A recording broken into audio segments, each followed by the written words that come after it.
bakabyina njye nkajya mvuza ipenda ariko mpamva ndabikunda avamana ngiye birabindi bitaza kugenderera abandi hari ukuntu bacukusa agapendo bagira batya byo nari imbizi tukunama tukazamuka kumva nacyo wama nkabyina nkataraka sinajyaga mbura nabyo nagira ariko najyaga gushiduka nkasanga nasigaye mu kibuga kandi ubwo nafashwaga mu mbirije nkawuceka abandi bakaza kuvuga ibintu byina turabikunda ariko turinjira ngo tukwigane bikata cyane bikatunanira ati tugasanga neza uri guhindura twajya hariya tugasanga wagiye urumva rero ni amavuta murimbye yaravuze ngo ku musaraba haturuka iribarima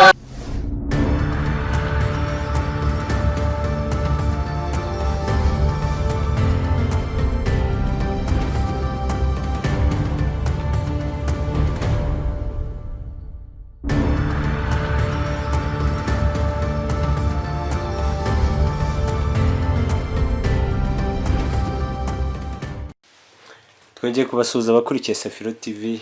Aha tukaba twasuye umukozi w'Imana araje abibwire ni mukuru atubwira amazina ye.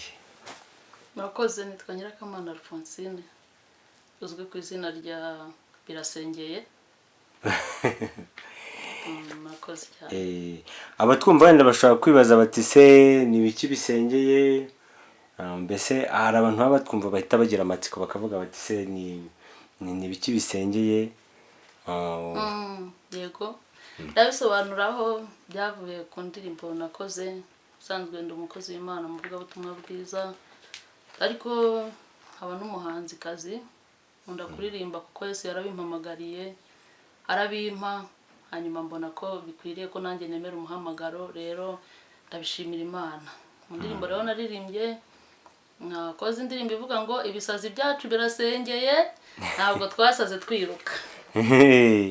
Hanyuma rero bituma abantu benshi bakenera kumbaza ibisazi bisengeye ibisazi se birasengerwa ibisazi se buri wese kumva nyine aribaza ni gute wadusobanurira ariko mfite impamvu cyane ko mu muhamagaro Imana iguhamagaye haba hari ibintu byinshi ugenda uhura nabyo inzira y'Imana ni ndende ariko Uwiteka kagendana nawe rero hamwe no guhuza n'iby'Imana yakoze nuko nagiye ngenda mba mu ntambara z'umuhamagaro aje gusanga hari urwego umuntu ageraho rero iyo bitarasobanuka ngo Imana isohoza amasezerano imbere y'abantu mu busobanuro butandukanye cyangwa se muri critique z'abantu zitandukanye buri wese agira ukuntu agufata.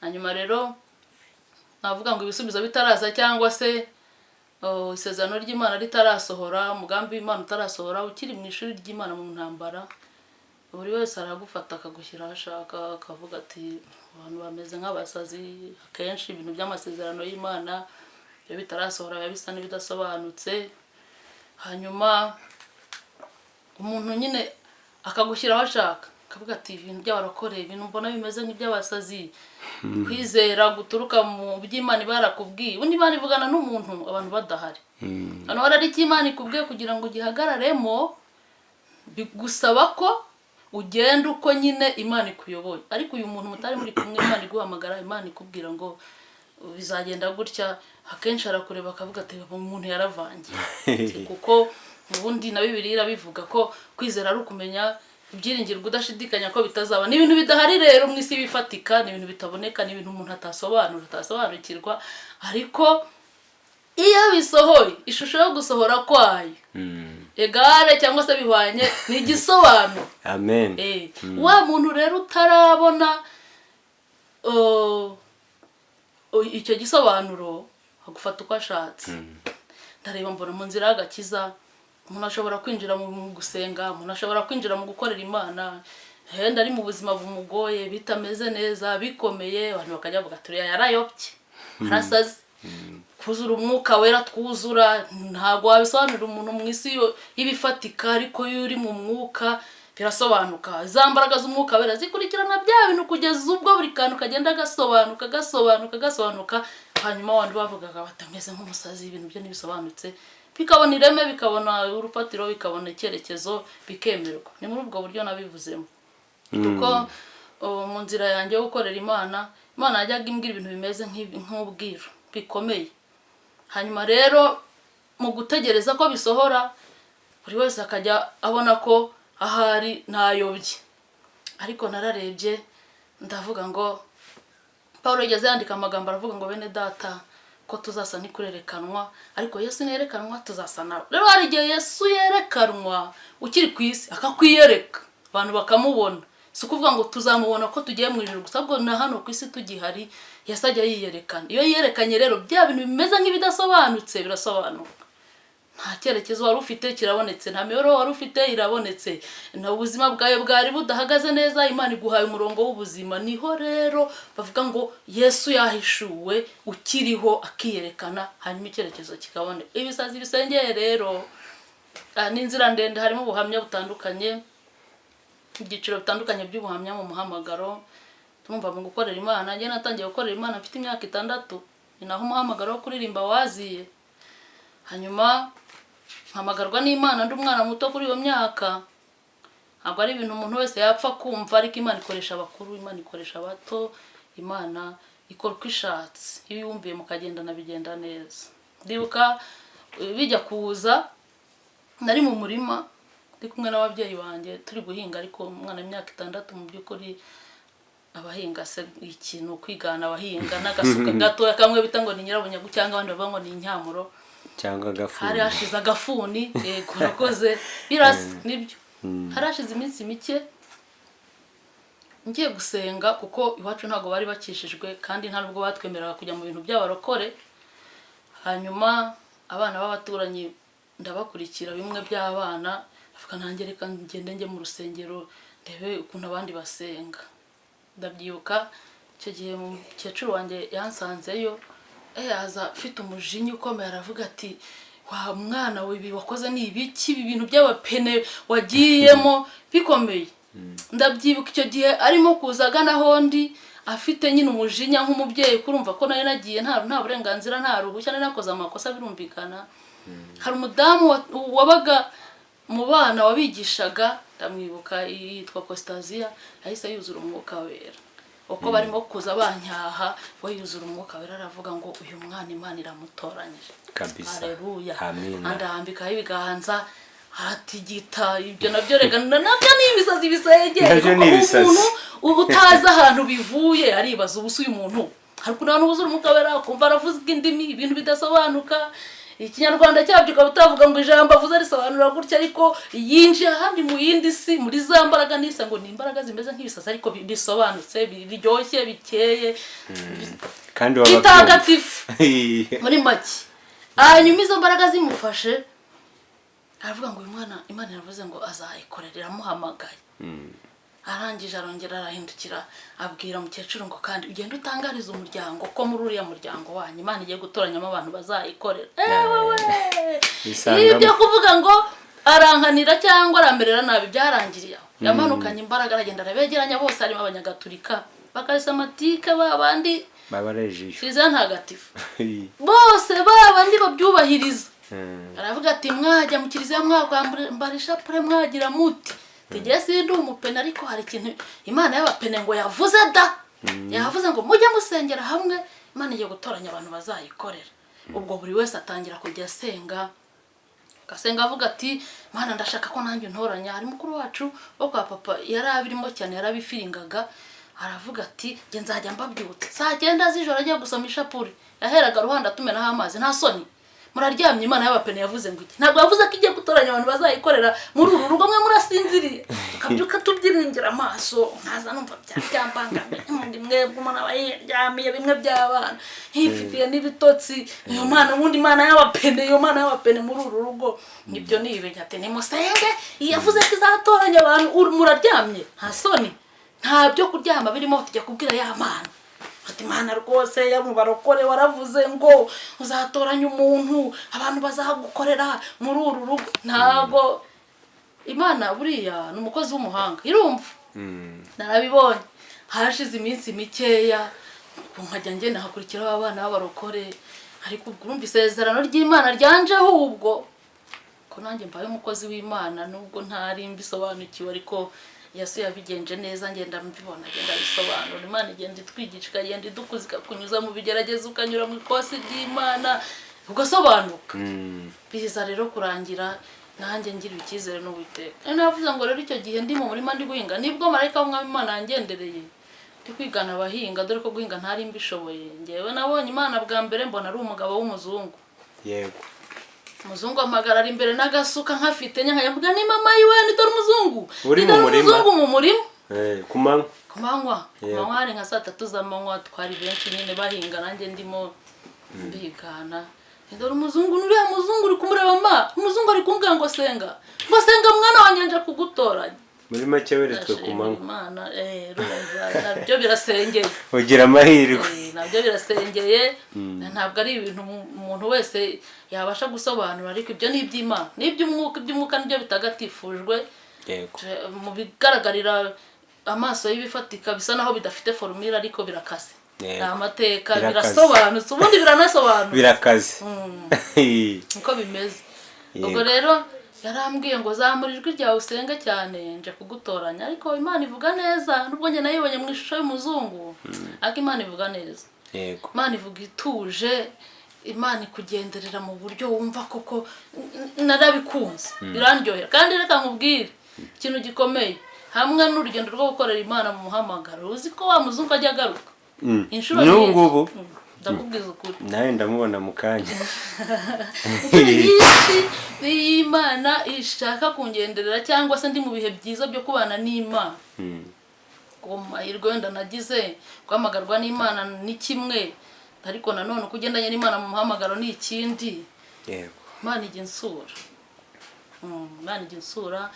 Wa muzungu akunda kugaruka ndi mu mavugabutumwa se mu biterane, hari n'igihe ataza wenyine kuko wenda nuko tuba turimo tuvuga uko ibintu byatangiye, ariko byaje gukomera, byaje gukura, ibisazi bisengeye bitagatifu umva birakura. Arambwira ngo uhereye umunsi ndagutoranije.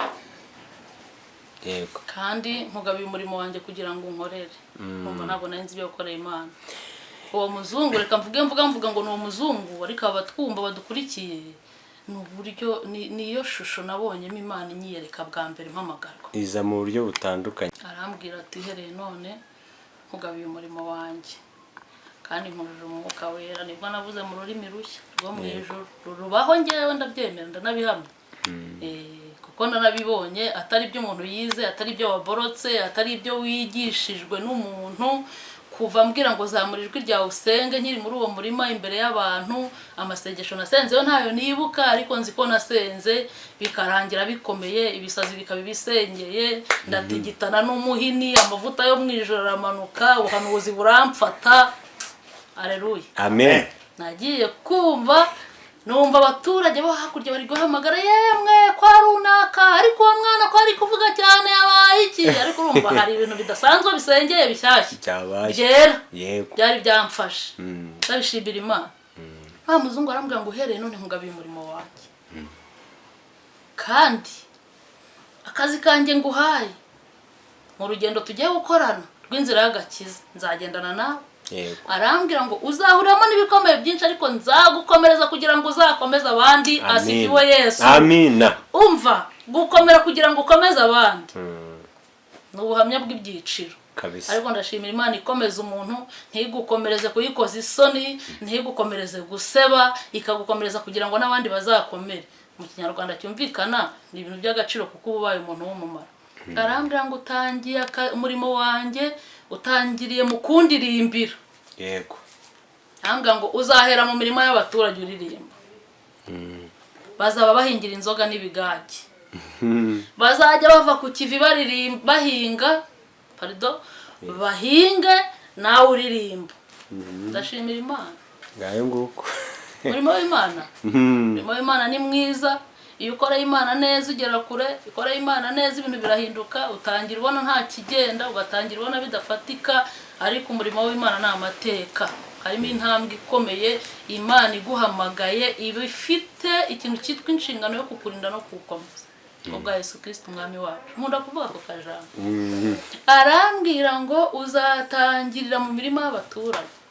Uko byagenze, wa muzungu yarazaga, twaryamye twasinziriye, akambwira ngo mwana wanjye, ako haleluya. Amina. Ejo mu gitondo zajya kuririmba umurima wo kwa Karori ahantu aha n'aha bazaba bari gusarura ikawa, nkajya ku cyumba cya mama nkakomanga, mama ariko aka kana kagiye kuzantesha umutwe, ubu koko ibi nibyo by'abapene byafashe uriya mwana. Amubwira nti wa muzungu yaje mayiwe yambwiye ngo njye kuririmba aha n'aha, mu by'ukuri sinabaga mpazi hamwe na hamwe, ariko icyo mvugira ko ibintu by'Imana bisobanutse, nta na hamwe mu muzungu yigeze ambwira ngo tuhashake tuhabura. Bose twaragendaga mama akavuga ati mwe mugiye mu murima ndaza kubasangayo, ati reka mbanze mfashe uyu mwana, ati ibintu by'abapene byabaye ibibazo hano byarakomeye. Twaragendaga haryo wambwiye ngo ni kwa Karori utuye aha n'aha ngaha, tugasanga mu ikawa barimo, ubwo njyewe akansiga bagakomeza akagaruka mu rugo akagaruka mu yindi mirimo, ubwo nanjye nkagenda. Yewe sinahimbaga icyo gihe, ntabwo nari nzi ibyo guhimba, ariko indirimbo zose zanzagamo naraziririmbaga nk'uko wafungura akaradiyo kakaririmba, zashira nkumva bihagaze nkarekera. Bahingura bati mwana ngwino tuguhe ngwino tugusomye, ntoya nti ntabwo njyewe njya nsoma kuri ibyo bintu, murakoze nkigendera muri ibyo. Ariko igihe kiza kugera amuzungu arongera arambwira ngo igihe cyo kuririmba mu mirima y'abaturage kirarangiye, yego ugiye kujya udirimbira mu rusengero. Utangiye kuririmba mu rusengero wampagarika ku kimeza kinini cyane, ukiri umwana mutoya, mu rusengero rw'ibyondo ahantu bitaga ngo ni kwa Karega, hari abantu babizi iwacu barahazi, namwe nagiye bamwe musaza wanjye arabizi kuko urwo rusengero twaruteraniragamo, bakavuga bati rero wa mwana uririmbira Imana naririmbe, nkahagarara ku kimeza hejuru kubera ko nari gato, urumva ntabwo bari kumuhagarika hasi ngo abantu bambone, ndaririmba. Kiragera arambwira ati abantu bagiye kugukunda, bazajya baguha amafaranga, ubujijwe kugira ifaranga na rimwe urya cyangwa ngo ugure bombo cyangwa shikarete, nuko yambwiye. Arambwira ati ayo mafaranga yose ujya yashyira mu kibo cyo mu rusengero utaha iwawe. Ndabyibuka harwo naririmbaga, abantu bakazana ibiceri bagashyira mu gakanzu mu mifuka bakasasekamo hano. Ubwo rero wumbonye akavuga ati barakize barariye babonye amafaranga, ariko twasoza aya mafaranga yose na mama yaza aje kwakira wa mugisha, nkamubwira nti wa muzungu yarambujije, yambwiye yuko ari gushyira mu kibo, bavuga mu ikibo, niko yambwiye, ikibo cyo mu rusengero yose tukayashyiramo. Ubwo nta bombo nyine nta shikarete nkabyumvira. Arumbajije ngo mbese ngo ibisazi bisengeye ngo ko bakunda kwita ko kazina, ese ko ariko baguhimbye byaturutse hehe? Bisobanuye nyine mvuga intandaro cyangwa se itangira ry'ibyendanye no kuririmbira Imana. Muri uwo muhamagaro rero nakomeje kubana n'Imana, ariko uko ibihe bigenda bihinduka Imana ikagenda impindurira. N'ubu rero ndacyaririmba, urumva nari umwana w'imyaka 6, uko biri kose ntabwo nkiri umwana w'imyaka 6, ariko Yesu yakomeje kubana nanjye mu muhamagaro w'umurimo we. Uyu munsi ndacyaririmbira Imana no kuyikorera mu bundi buryo, ubutumwa bwiza, ijambo ry'Imana, gufasha abantu b'Imana, gusengera abantu bitandukanye, ariko twari tuvuze ku cyo kuririmba. Rero Imana ishimwe yabanye natwe muri icyo cyiciro. Yesu rero nabaho umugisha, abadukurikiye abatwumvise. Nabwira abantu ko Imana ikwiriye kudushoboza kugira ngo buri wese ahagarare mu muhamagaro we, iyo ubikoze neza bibyara inyungu, birunguka. Umwami Yesu abaho umugisha. Ubwo rero izina ni rya rindi bisazi bisengeye. Yasengeye byarakomeye, Yesu yarabikomeje kandi yakomeje gukora ibintu byinshi byiza, ahabwa icyubahiro. Abatwumva rero bahita bagira amatsiko bisazi bisengeye, kuko urabona koko naye mba mbona ari ibisazi byera. Nawe turi kumwe rwose, turi kumwe, nemeye pe. Kigikira rwose, Imana iguhe umugisha. Ni nayo mpamvu Safiro TV yavuze ati reka tugende turebe uwo mubyeyi rwose ibisazi bisengeye. Mu kanya uraza no kuririmbaho kugira ngo bataza kugira ngo nibyo umuntu aba avuga. Hari igihe ubwira abantu ibintu bakagira ngo ni inkuru cyangwa se ngo ntabwo ariko bimeze. Hari n'ibintu byateye nk'umuntu akiyitirira indirimbo y'undi muntu akayiririmba. Hari hari nawe ugera ugasanga rwose umuntu arimo araziririmba alubumu yose yayirambuye cyane. Wowe icyo ntabwo kigeze kikubaho? oya ntabwo mbikunda ariko ntabwo mbikunda rwose, nta nubwo nagira uwo mbishishikariza. Mba numva umuntu wese yasenga akavuga ati Imana niba nta n'amavuta yabyo mfite yampe ngende nshyira hari ibintu umpaye bivuye mu ijuru bifasha imitima y'abantu. Ariko urumva kugira ngo umuntu akore ikintu abandi bagende babyita ngo ni ugushishura, ishishura kiririmbe njye nagira n'isoni. nari nshatse kuvuga ko wenda hari nk'umuntu waba yarabikoza akayitera nk'indirimbo yawe. oya ntabwo barabikora, barabikora barazikunda bagafashwa tukaririmbana, ariko ntabwo ibyo biramba. Gusa ni ukuri twabashimiye ko mwaduhaye ikaze, twanejejwe no kubabona, twajyaga tubumva abantu bagenda bagira amatsiko yo kuvuga ati mwagiye mugasura abo bantu, uwo muntu witwa Ibisazi Bisengeye tukamureba, ubu yahageze kandi ndizera ko abakurikiye Safiro TV bari kubona ko ni umuntu ugira morale, ni umuntu usabana, araje abaririmbire mu kanya. Hari n'ikindi kintu rero batari bazi, uri mushiki w'uwo bita Mwene Gihome. Izabisiribanga Papa Music. Izabisiribanga Papa Music, ya famiye imwe ikoze mu muziki. Ikoze mu muziki. Ndajya hemuka byaramwe. Aya mavuta yo bana yaratanze, tugomba gukora akazi k'Uwiteka. Niko bimeze. Ariko se nk'akabazo k'amatsiko, nk'ahantu wenda mwaba muturuka, nimwe babiri gusa mwaba wenda ntavuze ko bita Mama Music nawe ubyina ibyatsi bikashiraho neza neza. Ariko wacu ibintu byarahuye neza neza. Bana buri ibintu byose bikora ibiza. Ubundi muri famiye yanyu mwaba wenda harimo nk'intore zigeze kubyina? Kuko nanjye uwo mugabo pe ajya abyina nanjye nkumva nasimbuka niyo ndi kuri kamera. Hari abandi bantu bakora ibintu by'umuziki muri famiye yanyu cyangwa se ababyeyi, bira bintu ubundi biva he? Urebye mu babyeyi ngiye narebye mbona ntago no muhamagara mu by'ukuri, ni Imana yatwihamagariye. Reka nkubwira ibintu by'Imana rero bigira isoko. Tukibara gukizwa urumva ko nakijijwe ndi umwana, twagiye twinjira mu bintu byo gusenga. Ndibuka Imana yigeze kuvugira mu muntu, ibwira musaza wanjye amasezerano twari kumwe turi abana. Nanjye bango kandi Imana iravuze. Ngo uko imbwira ngewe uko umugisha wa musaza wawe uzagenda utambuka, uzajya ugenda umugwa mu ntege. Icyo gihe nta n'ubwo byo kuririmba wumvaga wenda binakomeye, ntitwari tuzi ko wenda ari n'ibintu bishobora kugera kure ku buryo wenda Imana ishobora kuguciramo inzira y'umugisha. Ariko urabona ko ni hahandi we yararimbye ngo niyo yawe nanjye maze kubibona kuko uko bugenda bucye nuko bugenda bwira Imana igenda itugirira neza.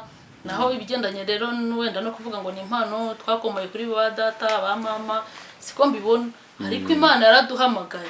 Kuko nk'ubu tuvugana nka mukuru wanjye ni umucuranzi wa piano, urumva w'umudamu.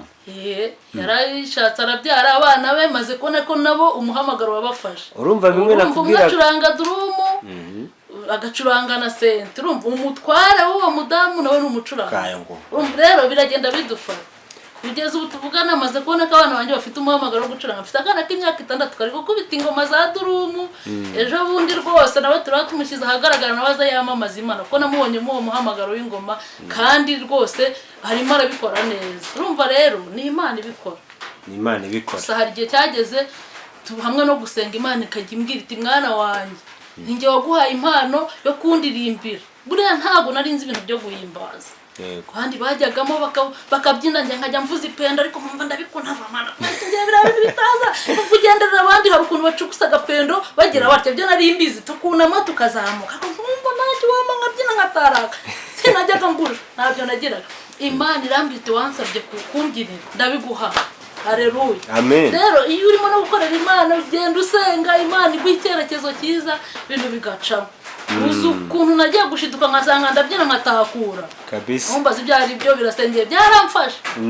Mana bwa mbere arambwiye iti ngo haya abamarayika bazajya baza kugutoza buri cyumweru, nzajya nohereza abamarayika bagutoza. N'abandi mu iteraniro twafashirwa cyangwa turi mu bihe byiza byo gusenga mu masengesho, nkabona umugabo araje akampagarara iburyo undi akampagarara ibumoso, tuje kukwigisha guhimbaza. Kumva bakabyina byatangiye biri ubyina arahangaha nkamureba, ubyina arahanka nkamureba, nkasigara mu kibuga nkashiduka bate nkagakorasi mu rusengero. bavuze ati mushyiraho agakorasi duhimbaza Imana wenda bagiye mu mwanya w'amaturo cyangwa ariko najyaga gushiduka ngasanga nasigaye mu kibuga kandi ubwo nafashwaga mu mirije nkawuceka abandi bakaza kuvuga ati ibintu byina turabikunda ariko turinjira ngo tukwigana bikatucana bikatunanira ati tugasanga neza uri guhindura twajya hariya tugasanga wagiye urumva rero ni amavuta muri ibyo yaravuze ngo ku musaraba haturuka iriba rimara inyota twanywereye amazi meza amazi y'ubugingo ariko rero Imana icomeka amasoko yayo ibigega byayo bikakohereza iyo utumbiriye umusaraba iriba riraboneka haleluya nyamara kuboneka rikaguhereza naho hazamo umuziki hakazamo ingoma utarabyize hakazamo ubumenyi hakazamo ubwenge mbese muri Yesu hari amasoko genda Yesu agenda arekura yarekura waba uri maso ugafata nagiye ngenda rero nshakira nshiduka byaramfashe kubwa Yesu Kristo umwami wacu amen Imana ibahe umugisha mu izina rya Yesu nukuri namwe wubahe pe kuko cyari cyifuzo cy'abakurikira Safiro TV cy'abakunzi bacu kandi pe twishimiye ukuntu mwatwakiriye ariko hagati aho ngaho ugomba kuririmba indirimbo ugomba kukaririmba kugira ngo wenda abantu nibazajya bareba bavuga turiya ni kuko naba abantu bigana indirimbo zitari izabo bazajya baza bakubwire bati bababuze bababwira ati indirimbo muri kuririmba ntago ari izanyu nyirazo rero twamugezeho ni karibu rero ubwo ukaba ushaka ko ndirimba ibisazi bisengeye rirazina niryo ryakugize umusitari urakoze cyane hari n'izindi ariko uko twavuze kuri iyo ngiyo nayo reka nyiririmbe ariko ibisazi byacu birasengeye ntabwo twasaze twiruka ibisazi byacu birasengeye ntabwo twasaze twiruka twasaze neza ntabwo twasaze twiruka twasaze neza ntitwasaze turwana twasaze neza ntitwasaze twambara ubusa ibisazi byacu birasengeye ntabwo twasaze twiruka ibisazi byacu birasengeye ntabwo twasaze twiruka aho kabisa Imana iguhe umugisha kabisa amen inshuti bakunzi ba Safiro TV murabona ko ibintu byari bimeze neza twari turi kwa birasengeye ngo ntitwasaze turwana ngo ntitwasaze twiruka ibyo bisaze nanjye ndabishyigikiye amen ubwo rero nubundi tuzagaruka tubasure ariko mushobora gukenera ibisazi birasengeye mushobora kumukenera kuko izina niryo ryamumenyekanishije singe wari mwise kandi ibyo avuga ni ukuri ntawe utabishyigikira ashobora no kubahana nimero ze za telefone bibaye ngombwa ko mumukenera cyangwa niba ari n'ikindi yarenzaho n'ubundi turacyari kumwe ni karibu yego cyo navuga urakoze rugushimira abantu badukurikiye kuko abantu baba bafashe umwanya wo gukurikira Safiro TV urumva nabo baba batanze umusanzu ukomeye baba bari mu murimo w'Imana natwe turi mu murimo w'Imana sorera twese Imana iduha umugisha ariko nabo ntibasige muri byavuze ngo ubwo ugenderera abandi nanjye ntunsige rero utabasabiye umugisha waba wikunze kuko nabo baba bafashe igihe cyabo n'umwanya wabo hanyuma gukorera Imana mu kuririmba maze kugira indirimbo nyinshi zitarubumu harimo izigaragara hari izitarimo zigaragara ariko nazo sikunzwe ziri gukora umurimo w'Imana hanyuma umuntu ashaka kuvuga ati sizi indirimbo nazibona gute nyirazo ari hehe yadufasha mu buryo bw'ibitekerezo hari uburyo umuntu ugwaye igitekerezo aba ari umuntu ukomeye hanyuma nimero yanjye rero ya telefone ni 0783 3 4 1 7 20 0783 41 72 na 0785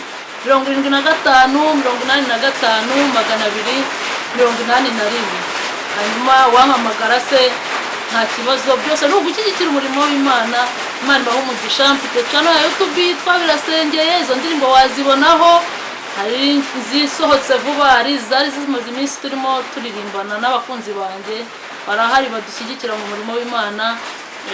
Wagenda ukajyaho ukandika birasengeye, hanyuma indirimbo zanjye wazibona. Umwami Yesu rero abaho umugisha mu izina rya Yesu. Kandi rero na Safiro TV murakoze cyane, namwe turabashimiye.